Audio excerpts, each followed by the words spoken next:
I've just come back from a run. I'm not one of those joggers, we'll call it jogging, who boasts about their running, and that is really because I don't like running. I never have. I'm quite slow. I've always been slow. I started swimming again a few years ago. I'm a better swimmer than I am a runner, a jogger, I should say. But I'm still slow in the pool, which is disappointing. And also, I like to wear, my aquatic shoes as my entrance into the pool, which very few people do. It marks me out as flamboyant. So I think running is cheaper. It's certainly not easier. I'm running on grass because after surgery, my foot's not strong enough to run on tarmac. I'm fine with that. I follow the outline of the chalk. What I do like about running is it really induces the sweat in me. I've never been a sweater. I like the idea of sweating. When I was a kid, even though I've supported Liverpool all my life, it was the 79-80 season, and Glenn Hoddle had a phenomenal season that year. The Spurs playmaker, the number 10 shirt hanging outside his shorts. He had the long hair, which he had for most of his career. But what I liked about Hoddle, as well as being such a gifted footballer, is he would always sweat from very early on in the game.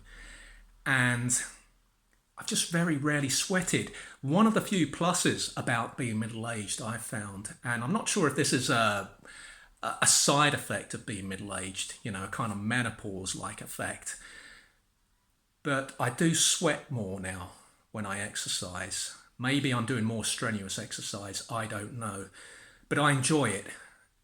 It's important to me because I spent the first 30 years of my life just not being able to work up a sweat.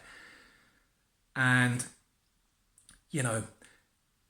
because I haven't spent much of my life sweating, I don't know how sweating works. So it's only once I've left the park and returned to the flat that I can feel the sweating really kicking in. If you're a sweater, if you've been sweating all your life, if you're one of these runners,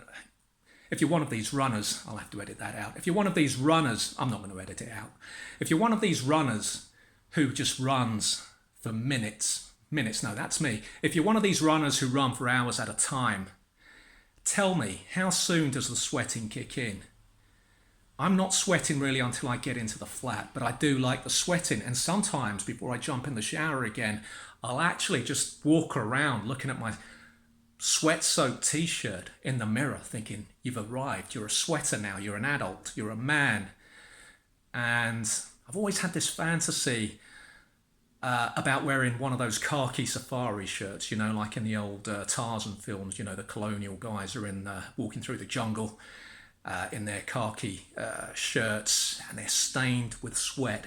And I've always liked the idea of wearing one of those shirts and just seeing how much I can sweat it through, how big the patch would be. I'm not talking the underarms. I think most people in this kind of horrible heat we've got in London at the moment will get the underarms sweating. I'm talking about just on the chest, a big patch on the chest.